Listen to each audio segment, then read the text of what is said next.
بسم اللہ الرحمن الرحیم۔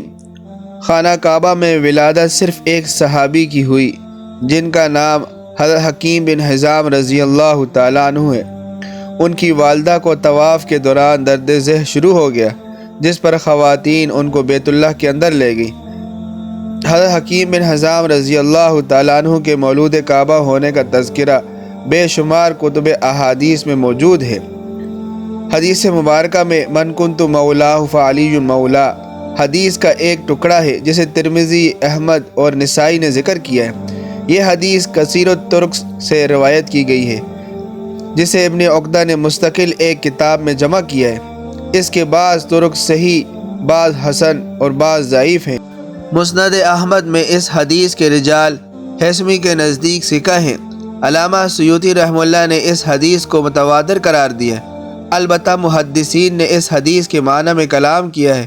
حدیث مبارکہ میں حضرت علی رضی اللہ تعالیٰ عنہ کو مولا جو کہا گیا ہے وہ محبت کے معنی کے لحاظ سے کہا گیا، یعنی جو مجھ سے محبت رکھے وہ حضرت علی رضی اللہ تعالیٰ عنہ سے بھی محبت رکھے۔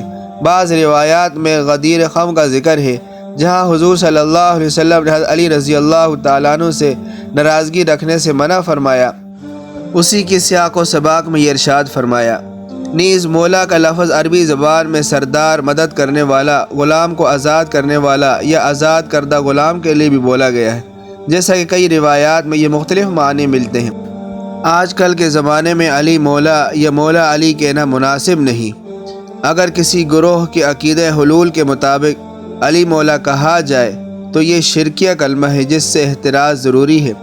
عوام میں یہ مشہور کہ سیدنا علی رضی اللہ تعالیٰ عنہ کی ولادت کعبہ میں ہوئی، یہ بات روایتاً اور درایتاً درست نہیں۔ کتب احادیث میں اس قول کو سب سے پہلے امام حاکم نے مستدرک میں نقل کیا اور اس پر اجماع نقل کیا ہے کہ سیدنا علی رضی اللہ تعالیٰ عنہ بیت اللہ میں پیدا ہوئے۔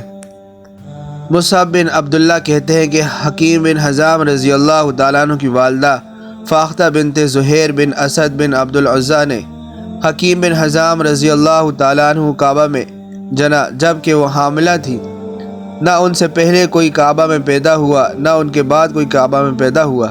اس کے بعد امام حاکم نے کہا کہ مصعب بن عبداللہ کو وہم ہوا آخری جملے پر، کیونکہ یہ بات تو تواتر خبروں سے ثابت ہے کہ فاطمہ بنت اسد نے علی رضی اللہ تعالیٰ عنہ کعبہ میں جنا۔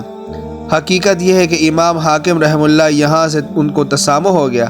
مصعب بن عبداللہ جن کی وفات 236 ہجری میں ہوئی، نسب میں خاص طور پر قریش نسب کی علامت ہے۔ انہوں نے صراحتاً نفی کی ہے۔ یہ واقعہ حضرت حکیم بن حزام رضی اللہ تعالیٰ عنہ کے علاوہ کسی کے ساتھ نہیں پیش آیا۔ امام حاکم رحمہ اللہ نے جو لکھا کہ مصعب کو وہم ہوا، ان کے اس قول کو کسی بھی محدث نے نہیں لیا، بلکہ ان کے اس قول کو ضعیف کہہ کر قرار دیا۔ امام حاکم رحمہ اللہ کی تاریخ وفات 405 ہجری ہے۔ عقلاً بھی یہ بعید ہے کہ اتنا بڑا واقعہ پیش آئے اور ان سے پہلے آنے والے بڑے بڑے محدثین جن میں صحاح ستہ کے مؤلفین بھی ہیں، کوئی بھی ایک اس واقعے کو نقل نہ کرے۔ اس لیے امام حاکم رحمہ اللہ کا اس پر تواتر کا قول اور ان کا تواتر کا قول تسامح ہے، جس کو بعد میں آنے والے بے شمار محدثین نے رد کیا ہے۔ چنانچہ امام نووی رحمہ اللہ جو مسلم شریف کے شارح لکھتے ہیں کہ علماء کرام کا کہنا کہ سید حکیم بن حزام رضی اللہ تعالیٰ عنہ کعبہ میں پیدا ہوئے، کسی اور کا کعبہ میں پیدا ہونا معلوم نہیں ہوا۔ جہاں تک سیدنا علی رضی اللہ تعالیٰ عنہ کے متعلق کعبہ میں پیدا ہونے کی بات ہے تو وہ علماء کرام کے نزدیک ضعیف ہے۔ بیت اللہ میں ولادت کا واقعہ حضرت علی رضی اللہ تعالیٰ عنہ کا نہیں، بلکہ حضرت حکیم بن حزام رضی اللہ تعالیٰ عنہ کا ہے۔ حضرت حکیم بن حزام رضی اللہ تعالیٰ عنہ نبی کریم صلی اللہ علیہ وسلم کے مشہور اور جلیل القدر صحابی ہیں۔ ام المؤمنین حضرت خدیجہ الکبریٰ رضی اللہ تعالیٰ عنہ کے بھتیجے ہیں اور حضرت زبیر بن عوام رضی اللہ تعالیٰ عنہ کے چچا زاد ہیں۔ فتح مکہ کے موقع پر مسلمان ہوئے، 120 سال عمر پائی۔